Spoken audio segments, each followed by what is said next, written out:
Hey guys, I'm going to start reading to you Finding Gobi. It's the true story of one little dog's big journey. Chapter 1. Hey, check out that dog, a man shouted from somewhere in the crowd. Maybe it's here for the race.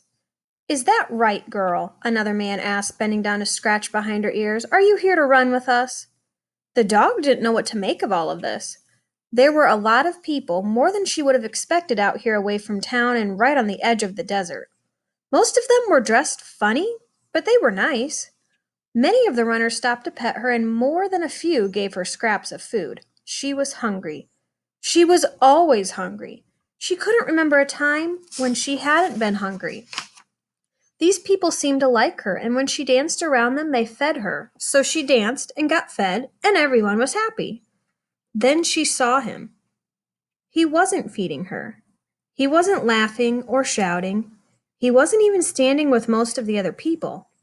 He was off to the side, shifting back and forth on his big feet. He was tall and skinny and dressed all in bright yellow. He looked funny, but he wasn't smiling. The dog didn't know what to make of this tall man, but she decided that she wanted to find out more about him. Well, hello there, Dion Leonard muttered, glancing down at a small bundle of sandy-colored fur bounding around his feet. Where did you come from? She wasn't a very big dog, he noticed. She was small and compact, and she had big dark eyes and tufts of fur around her mouth that made it look as though she had a mustache and beard. He'd seen her with a bunch of the other runners earlier doing tricks for food, but for some reason she'd singled him out. It was probably his gear. Dion's running clothes and even his shoes were all bright yellow. He knew he probably lit up like a neon light. He reached down and patted the dog, but he didn't have time to give her too much attention. Today's portion of the race was about to start, and he needed to be ready. This multi-stage ultra race would stretch in 6 stages over 7 days and cover almost 155 miles. Dion had never been to China before, but he had done other multi-stage races like this. He used to be good at them. Then he hurt his leg. It had been a while since he entered a race, and he was worried. This was his last chance, he figured. If he didn't do well in this race, he might as well just quit completely. He didn't want to quit, though. He wanted to compete well. Not necessarily come in first. He wasn't expecting that. But make it to the top handful at least. Even placing fourth would be enough to show that he could still do this. Yesterday had been the first day and he had come in third, so that was an excellent start. But to stay in that top handful, he needed to concentrate, and that meant not spending any more time with somebody's dog, no matter how cute she was. Better get back to your owner now, he murmured, leaning over, petting her one last time. She looked up at him with those big eyes, almost as if she understood him, and barked once. But she didn't go away. Take your positions, one of the race organizers shouted. Everyone tensed and moved to the starting line, completing final stretches. Dion was already done with all of that. He just made sure his shoes were tied tight and his backpack was securely on and concentrated on the path up ahead. Little pink flags marked the way. The starting gun sounded, and they were off. Dion didn't try to push past people. This wasn't that kind of race. You had to keep up a good pace, but it was more about endurance than bursts of speed. He knew enough to pace himself. The racers who sprinted out in front of now would be worn out later. He had plenty of time. He concentrated on his footing and his pace, but he was startled when a small blur appeared by his foot. It was the dog. She hadn't gone away, and now she was running alongside him. Her little legs moved fast, but she was keeping pace. Despite himself, Dion laughed. All right, he told her, if you want to come with me, you can, as long as you can keep up. The dog barked in response and kept right on running. This is fun, the little dog thought. The bright yellow man was nice after all. He petted her and talked to her, and he laughed when she started running with him. She liked to run. It was nice to feel the fresh air and watch the ground speeding beneath her feet. He seemed to like it too, so she settled in and ran with him. They ran together. A lot of runners listened to music when they ran. Dion didn't most of the time. He preferred to keep his eyes and ears open. But he did get lost in his thoughts. A part of his brain concentrated on his footing and the path and the sun overhead and the other runners. But a lot of him just tuned out. He thought about his wife, Lucia, back in Edinburgh, his job, his friends, his family. It helped the time pass quickly. He wasn't too surprised when he glanced down at one point and didn't see any sign of the dog. She must have gotten bored or tired or distracted and decided to quit. That was fine. It had been nice having someone to run with, but Dion wasn't here to make friends, even with a dog. He was here to compete at his best, and now that he didn't have to worry about tripping over the dog, he picked up his pace even more. Time to get serious about this race. Dion wasn't sure how much time had passed, maybe an hour, maybe two, when he noticed a shadow near his feet again. The dog was back. He hadn't heard her return, but she fell back into step beside him as if she'd never been away. Welcome back, he told her, and she barked once. She didn't seem to mind the new pace either. For such a little dog, she was fast, and she had stamina too. They'd already been out here for hours, and it was hot with no shade around for miles. Dion didn't mind, and apparently the dog didn't either. That was fine. Let's keep moving, he told her, and she just wagged her tail in response. The dog stayed with him for a while after that, then the trail led them across a small creek. It was about 3 feet wide, and Dion jumped across without even slowing down. The dog didn't follow, though. Her legs were much too short to jump that distance, and the water that ran through the creek was much too fast for her to wade across. Instead, she sat down and barked at him as if she was calling for him to stop. Then she'd whimpered a bit, too. She sounded so sad. Dion didn't stop, though. He couldn't. He had a race to run, and she wasn't even his dog. Instead, he just put her out of his mind and concentrated on running. Dion had only covered a few feet when the barking and whimpering stopped. Then, not 10 minutes later, he saw a flash of brown and the dog was back at his side again.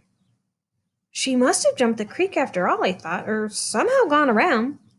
Dion laughed. Determined little thing, aren't you? He asked, and she barked in reply. When he reached the next checkpoint, people cheered him on, but they cheered the dog even more. There's that dog again, they shouted. The dog wagged her tail and barked happily at the people. They were excited to see her, and she was happy to see them too. Someone gave her food and someone else gave her some water, but she never let the man in the yellow out of her sight. There was something about him, something she really liked. He was special. He sat for a few minutes talking to some of the other people, but when he rose to his feet and headed out of the tent, she followed. And when he started to run again, she was right beside him. Dion had to admire the little dog. She didn't know when to quit. Well, neither did he. The path led up to the mountains, which was tough, then back down, which was even tougher because he had to worry more about keeping his balance and not falling. He could feel himself getting tired, but he refused to stop or slow down. One of the runners, Tommy Chen from Taiwan, was out in front.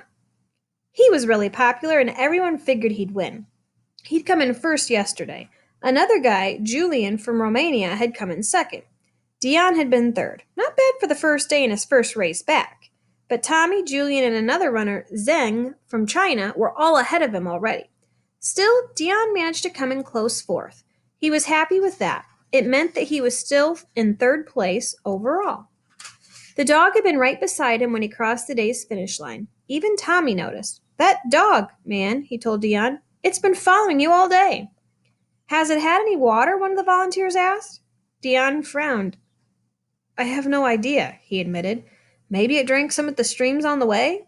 Someone set out a small bucket of water and the dog practically attacked it. Dion felt a little bit bad about that. But still, it wasn't as though she was his dog. When he started to move away, the dog looked up from the water. Then she trotted over to him. And that was that. She followed him to the tent he had been assigned for the race and went inside with him. He brought an inflatable mattress with him. Normally he wouldn't have, because you had to carry all of your own gear, but he hadn't wanted to risk hurting his leg again. Now the dog watched as he blew it up, then hopped up onto it as soon as Dion sat down. Shaking his head, Dion pulled out a pack of nuts and dried meat. You had to carry your own food, too. He was about to pop a piece of meat in his mouth when he stopped. She was watching him intently. But she wasn't begging. She hadn't whimpered once, other than back at the creek, and as far as he knew, she hadn't eaten anything all day. Here you go, he said, tossing the meat in front of her. She wolfed it down and wagged her tail. Then she turned around a few times and settled down. Within seconds, she was snoring, fast asleep. Great, Dion muttered. Just what I need. Another roommate. He was sharing the tent with several other runners, and 3 of them had stayed up all last night talking. Now he had a dog to deal with too, and she snored. But he couldn't bring himself to shoo her away. She'd run hard the whole day, after all. He couldn't blame her for being tired, and if some soft snores were the worst she did all night, well, he could live with that. Chapter 2. The next morning, Dion smiled down at the little dog prancing around his feet. You ready? He asked. She barked in reply. She'd been curled up beside him when he woke up this morning. You know what you've got to do now, don't you? Richard, one of the other runners, asked him. What? Dion replied. Richard smiled. You've got to give her a name. Dion had groaned at that. She wasn't his dog. But she did seem to have attached herself to him, and he couldn't just keep thinking of her as a dog. Richard was right. She needed a name. But what? It would be short, he thought. Long names just got shortened anyways. It would be fun and playful, but not silly. It should suit her, and it should have something to do with the race. Maybe. Then he had it. Part of this race led through the Gobi Desert, and that was the perfect name for her. Gobi. Gobi was excited. Now she had a name, and the man had given it to her, and he'd fed her and let her curl up beside him to sleep. This was so great. And now it was daytime again. The sun was out, and it was nice and warm, and they were about to run some more. She couldn't wait. She was so excited she actually wandered away for a little bit. There were lots of other runners, and many of them said hi to her and petted her. Some even fed her or gave her water. It was really nice. But once the race got underway, Gobi went looking for one runner in particular. A tall one, all in yellow. She found him after a little bit, and he smiled when he saw her. Then they started running together again. Dion was surprised at how happy he was to see Gobi turn up again. He thought she'd gotten tired of him or found her owner or something else. But here she was, running alongside him as if she'd never left. Today's race led through a bunch of boulders. The footing was tricky because the rocks shifted around beneath your feet. You had to be careful if you didn't want to get hurt. Dion slowed a little as he reached the boulders. Gobi didn't. She was light enough that she could leap from rock to rock without a problem. Julian was the same way. Dion had seen him leap from rock to rock the day before. Today, Dion had made sure to be in front before they got to the boulders, because he knew he'd lose some time once they reached that section. Sure enough, he heard Julian coming up behind him. But when he got to the top of the pile, he stopped. He could see for miles from up here. There was the next checkpoint way ahead, just past a small village. There was the starting line way behind them. There was the path from here to the village. It was nice and flat and straight, and they had been running on that until the markers had led them up here. And there was one runner flying down another path. It was Tommy. Whoa, Julian said from beside Dion. That's not right. When Dion reached the checkpoint, he stopped and found one of the race organizers. Tommy somehow skipped that whole rocky section back there. I don't know if he did it deliberately or not, but it's not fair. The woman raised her eyebrows. We'll look into it, she said. Dion still wasn't sure the organizer believed them, but he'd done all he could do. Time to get back from the race. Tommy was way ahead, but the race path curved a bit. At one point, he and Dion were about a half a mile apart. Dion assumed Tommy had seen him and would slow down, but Tommy continued running fast ahead and didn't stop for Dion to run together as they had before he went another way. Dion tried to catch Tommy. The gap was too big, though. All that happened was that Dion wore himself out and Julian trot past him. Dion was mad at himself. He'd had this problem before. He got angry and then got careless. His first ultra race, he'd gotten so angry he actually quit the race partway through. He was starting to feel that same way now. Usually his wife was there to help him get over his anger, but she was still back in Scotland, and Dion was all alone. Then he glanced down at Gobi, still running beside him. He smiled. No, he wasn't alone, and having that little dog there was enough to take his mind off chasing Tommy down and everything else. Just having Gobi with him was enough to keep Dion going. This race wasn't over yet.